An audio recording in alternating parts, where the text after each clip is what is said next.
Welcome back to my YouTube channel বন্ধু বান্ধৱীসকল নতুন এটা ভিডিঅ' লৈ পুনৰ আপোনালোকৰ মাজত উপস্থিত হৈছোঁ।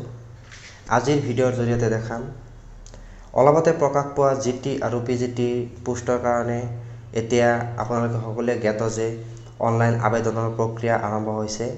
এই অনলাইন আবেদন প্ৰক্ৰিয়া কেনেকৈ সম্পন্ন কৰিব লাগিব আৰু ফটো ছিগনেচাৰ বা ৰিলেভেন্স ডকুমেণ্টছসমূহ নিৰ্ভুল পদ্ধতিৰে কেনেকৈ আপলোড কৰিব লাগিব এই সম্পূৰ্ণ প্ৰক্ৰিয়াটো এইটো ভিডিঅ'ৰ জৰিয়তে দেখাম।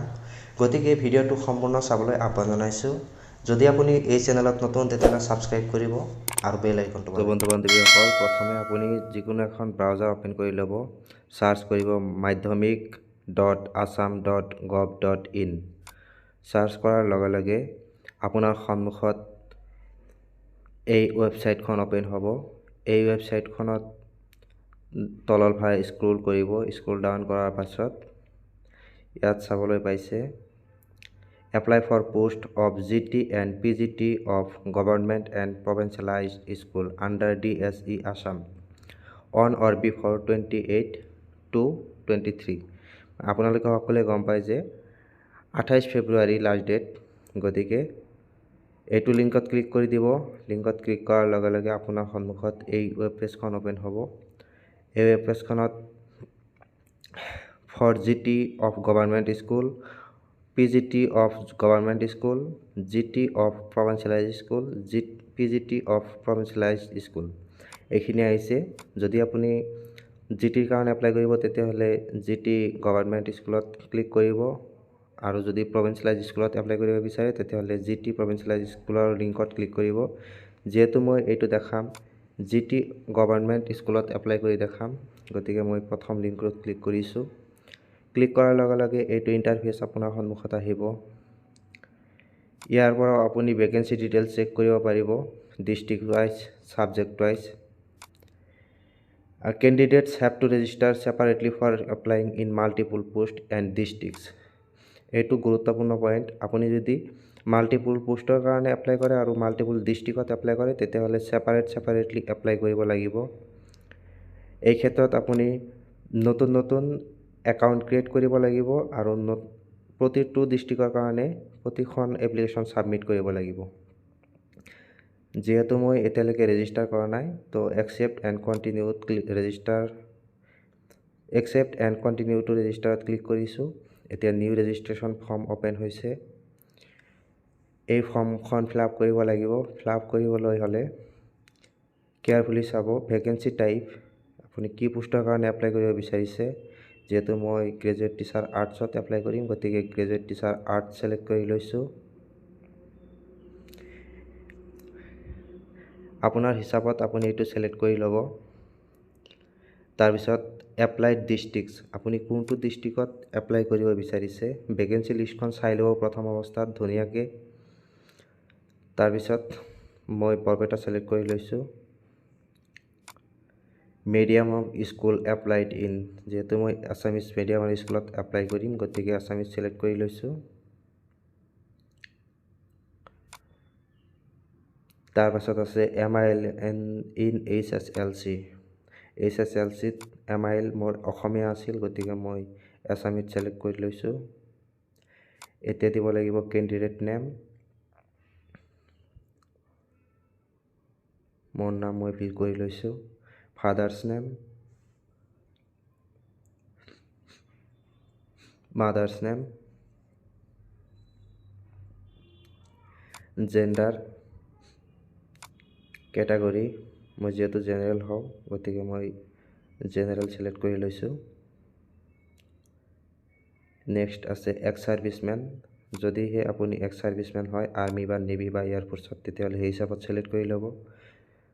মই ন' দিছোঁ।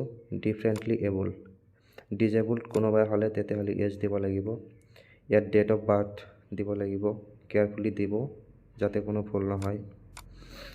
ফোন নাম্বাৰ আপুনি মাল্টিপুল টাইমছ ইউজ কৰিব পাৰিব। ইমেইল ID, চবতকৈ গুৰুত্বপূৰ্ণ বস্তু হ'ল ইমেইল ID আৰু পাছৱৰ্ড। যিহেতু আপুনি পিছলৈ লগ ইন কৰিবলৈ হ'লে ইমেইল ID আৰু পাছৱৰ্ডৰ দ্বাৰাহে লগ ইন কৰিব পাৰিব, গতিকে ইমেইল ID আৰু পাছৱৰ্ড মনত ৰাখিব।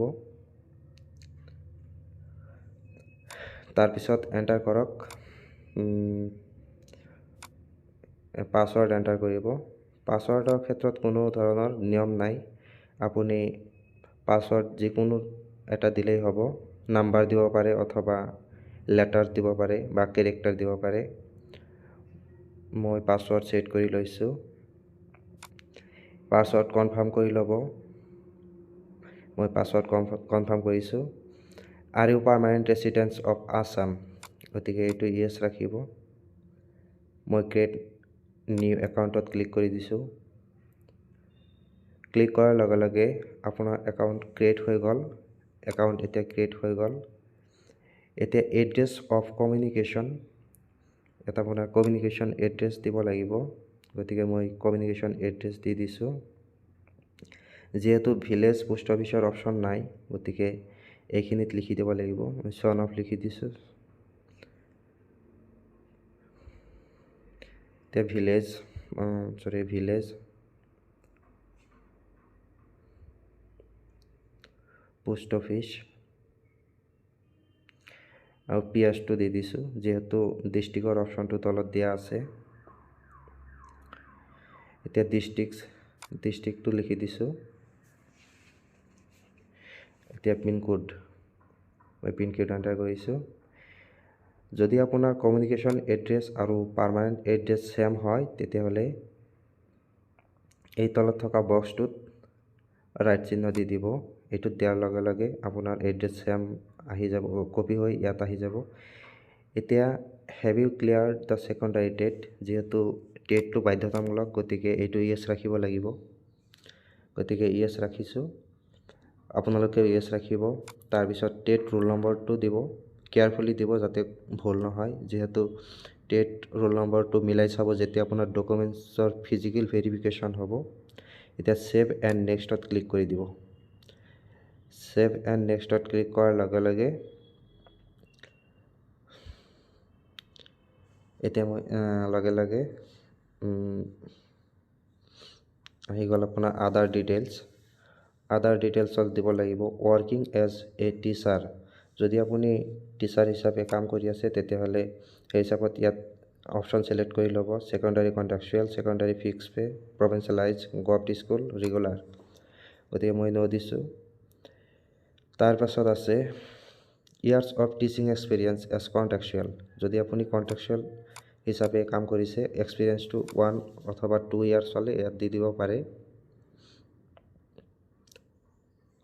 তাৰপাছত আছে এইটো এক্সপিৰিয়েঞ্চত হিচাপত দিব, যদি 1 বছৰ হয় 1 দিব, 2 বছৰ হ'লে 2 দিব।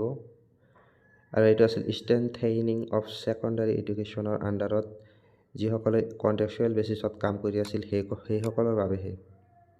তাৰপাছত আছে have you work continuously on fix pay basis, যদি আপুনি ফিক্স পে বেচিছত চাকৰি কৰি আছিল তেতিয়াহ'লে এইটো অপশ্যনত ইয়েছ দিব। ষ্টাডিড ইন স্কুল মিডিয়াম, আপুনি ইংলিছ মিডিয়ামৰ স্কুলত ষ্টাডি কৰিছে নে আছামিজ মিডিয়ামত কৰিছে? মই যিহেতু আছামিজ মিডিয়ামৰ স্কুলত ষ্টাডি কৰিছোঁ, গতিকে আছামিজ দি দিছোঁ। তাৰপাছৰ অপশ্যন আছে এনচিচিৰ কাৰণে 10 মাৰ্কছ দিয়া হয়, বি চাৰ্টিফিকেট আৰু চি চাৰ্টিফিকেট কাৰণে 5 মাৰ্কছ দিয়া হয়, গতিকে আপোনাৰ হিচাপত দিব। কালচাৰেল চাৰ্টিফিকেট নেশ্যনেল লেভেলৰ হ'ব লাগিব, তেতিয়াহে এইটো ভেলিড হ'ব। স্পৰ্টছ চাৰ্টিফিকেটো নেশ্যনেল লেভেলৰ হ'ব লাগিব, ষ্টেট লেভেলৰ হ'লে ইনভেলিড হৈ যাব। তাৰ পাছৰ অপশ্যনটো আছে যে অসম সাহিত্য সভাৰ পৰা আপোনাৰ ডিপ্ল'মা বা চাৰ্টিফিকেট আছে নেকি, যদি আছে ইয়েছ দিব, যদি নাই ন দিব। যিহেতু মোৰ এইটো নাই, মই ন ৰাখিছোঁ।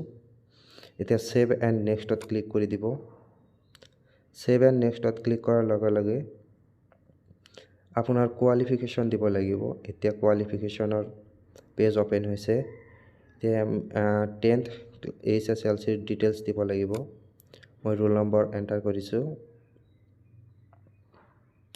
ৰোল আৰু নং এটা হাইফেন দি নংখিনি ছেপাৰেটকৈ দিব। Passing year, total marks obtain, percentage automatically আহি যাব। এতিয়া বৰ্ড দিব লাগিব, সেৱা বৰ্ডৰ আণ্ডাৰত আছিল, সেৱা বৰ্ড অসম ষ্টেট আছামৰ আণ্ডাৰত হয়, গতিকে আছাম ৰাখিব। এক্সাম নেম 12 ৰোল নং এণ্টাৰ কৰিছোঁ। ৰোল আৰু নং ছেপাৰেটলি দিব, এনেকৈ হাইফেন এটাৰ মাধ্যমেৰে ছেপাৰেট কৰিব। ইয়াৰ অফ পাছিং দিছোঁ, টোটেল মাৰ্কছ 500, অবটেইন মাৰ্ক দিয়াৰ লগে লগে পাৰ্চেণ্ট অট'মেটিকলি আহিব। এতিয়া বোৰ্ড দিব লাগিব, Assam higher secondary education council, state Assam. Exam name secondary TET, এতিয়া ছেকেণ্ডাৰী টেটৰ ৰোল নম্বৰটো কেয়াৰফুলি ফিল কৰিব। তাৰপিছত পাছিং ইয়াৰ, এতিয়া 2020 ছেকেণ্ডাৰী টেট হৈছিল লাষ্ট টাইম, 200 মাৰ্কছৰ আছিল টেট, গতিকে অবটেইন মাৰ্কটো দি দিব ইয়াত। পাৰ্চেণ্টেজ অট'মেটিকলি আহিব। এম্পাৱাৰ্ড কমিটি, কোনটো কমিটিয়ে টেট কণ্ডাক্ট কৰিছিল, RMSA হ'ব এইটো, ষ্টেট আসাম। এক্সাম নেম এইটো দিব লাগিব, BEd বা BTৰ marks details, roll number enter কৰিছোঁ। ৰোল আৰু নামখিনি ছেপাৰেটলি দিব। Year of passing,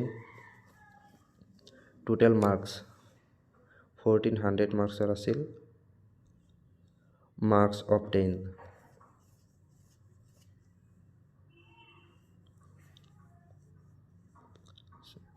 852 mark obtain দিয়াৰ পিছত ইউনিভাৰ্চিটি এণ্ড ইনষ্টিটিউট, ইউনিভাৰ্চিটি আৰু ইনষ্টিটিউট দুয়োটাই দিব লাগিব। গতিকে প্ৰথমে যিহেতু গুৱাহাটীৰ আণ্ডাৰত আছিল, GU দিছোঁ, এণ্ড ইনষ্টিটিউট নামটো দি দিব। মই বৰপেটা BT কলেজৰ পৰা BEd কৰিছিলোঁ, গতিকে বৰপেটা BT কলেজ দি দিছোঁ। ষ্টেট আসাম। এক্সাম নেম যদি এতিয়া গ্ৰেজুৱেশ্যন ডিটেইলছ দিব লাগিব, ৰোল আৰু নং।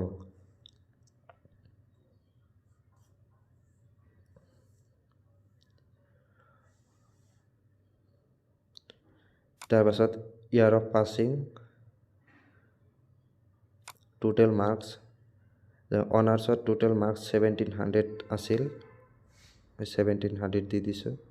এতিয়া obtain mark,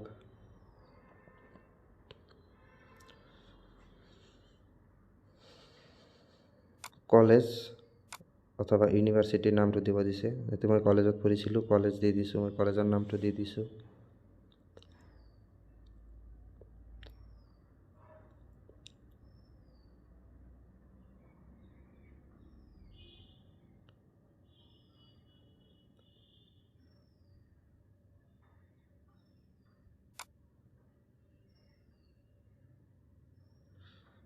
state Assam. Exam name masters, যদি আপোনাৰ মাষ্টাৰ্ছ ডিগ্ৰী আছে তেতিয়াহ'লে দিব, আৰু যদি নাই তেতিয়াহ'লে খালী ৰাখিলেও হ'ব। যিহেতু GTৰ কাৰণে মাষ্টাৰ ডিগ্ৰী মেণ্ডেটৰী নহয়, যদিহে আপুনি PGTত এপ্লাই কৰি আছে তেতিয়াহ'লে মাষ্টাৰ ডিগ্ৰী ডিটেইলছখিনি দিবই লাগিব। মই মাষ্টাৰ্ছৰ ডিটেইলছখিনি ফিল কৰি দিছোঁ।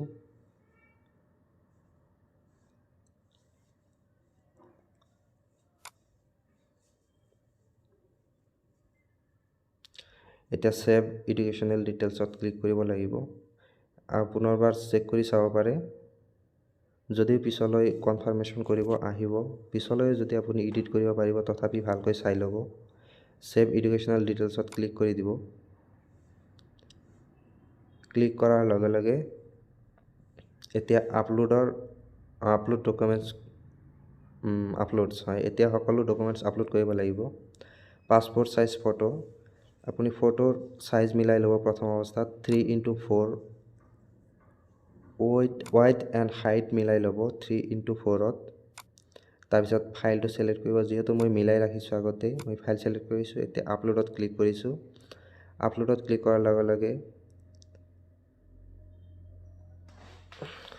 অলপ ৱেইট কৰিব, ৱেইট কৰাৰ লগে লগে আপলোড ছাকচেছ হ'ব। এতিয়া ছাকচেছফুলি আপলোড হৈ গ'ল ফাইল। এতিয়া ছিগনেচাৰ আপলোড কৰিব লাগিব। ছিগনেচাৰৰ চাইজ মিলাই ল'ব 4x1,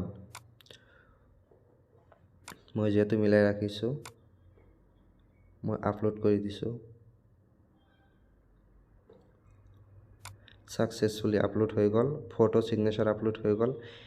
এতিয়া আপলোড কৰিব লাগিব মেট্ৰিকৰ এডমিট কাৰ্ড, মাৰ্কশ্বিট অথবা চাৰ্টিফিকেট, যিটোত এজ প্ৰুফটো লিখা থাকে। গতিকে তিনিটাৰ এটা কৰিলেই হ'ব যদিহে ডেট অফ বাৰ্থ লিখা আছে। আৰু এইটো file size less than 500 KB হ'ব লাগিব। 500 KBৰ ওপৰত হ'লে আনছাপৰ্টেড আহিব। গতিকে এইটো মই আগতে মিলাই ৰাখিছিলোঁ, গতিকে আপলোড কৰি দিছোঁ। ছাকচেছফুলি আপলোড হৈ গ'ল। এতিয়া আহিল 12 মাৰ্কশ্বিট এণ্ড চাৰ্টিফিকেট। আপুনি PDF ক্ৰিয়েট কৰিব লাগিব দুটা ফাইল একেলগে, মাৰ্কশ্বিট চাৰ্টিফিকেট এনেকৈ সকলোখিনি কৰাৰ পাছত প্ৰিভিউ বুলি আহিব। প্ৰিভিউত ক্লিক কৰিব, আপোনাৰ ফৰ্মখন প্ৰিভিউ হ'ব। ইয়াত আপুনি চাব ভালকৈ, যদি কিবা ভুল আছে এডিট কৰিব পাৰিব, কিন্তু ফাইনেল ছাবমিট কৰাৰ পিছত কোনো এডিটৰ অপশ্যন নাহিব। গতিকে কেয়াৰফুলি এইখিনি কৰিব। কৰাৰ পাছত এইটো এগ্ৰি কৰিব। এগ্ৰি কৰি ছাবমিট ফৰ্মত ক্লিক কৰিব। ছাবমিট ফৰ্মত ক্লিক কৰাৰ লগে লগে আপোনাৰ ফৰ্মখন ছাবমিট হৈ গ'ল।